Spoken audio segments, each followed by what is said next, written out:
மன்னார் மதவாச்சி பிரதான வீதி தம்பனை குளத்தை சேர்ந்த பட்டதாரியான இளம் தாய் ஒருவர் மன்னார் மாவட்ட பொது வைத்தியசாலையில் சிகிச்சை பலனின்றி பரிதாபகரமாக உயிரிழந்தார். உயிரிழந்த இளம் தாய் பட்டப்படிப்பை நிறைவு செய்த 27 வயதுடைய மரியராஜ் சிந்துஜா என தெரியவந்துள்ளது.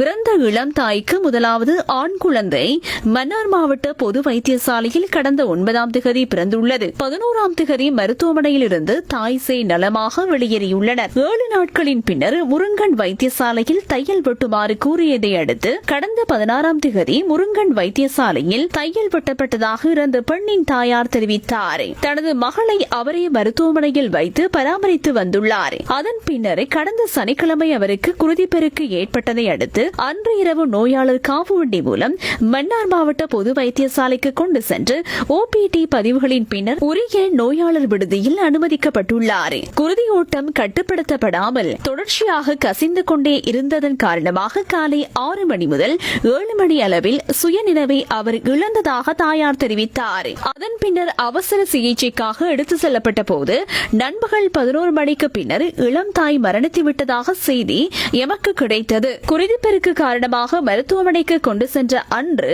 இரவு வைத்தியர்கள் பார்வையிட்டு இருந்தால் தமது மகளை காப்பாற்றியிருக்கலாம் என இந்த பெண்ணின் தாயார் கண்ணீர் மல்க தெரிவித்தார். குறித்த பரிசோதனை அறிக்கை வெளிவந்தால் மரணத்திற்கான காரணத்தை முழுமையாக அறிய முடியும். எப்படி இருந்தாலும் வைத்தியசாலை தரப்பின் மீது குற்றம் நிரூபிக்கப்பட்டால் உரிய சட்ட நடவடிக்கைகள் மேற்கொள்ளப்படும் எனவும் தெரியவந்துள்ளது.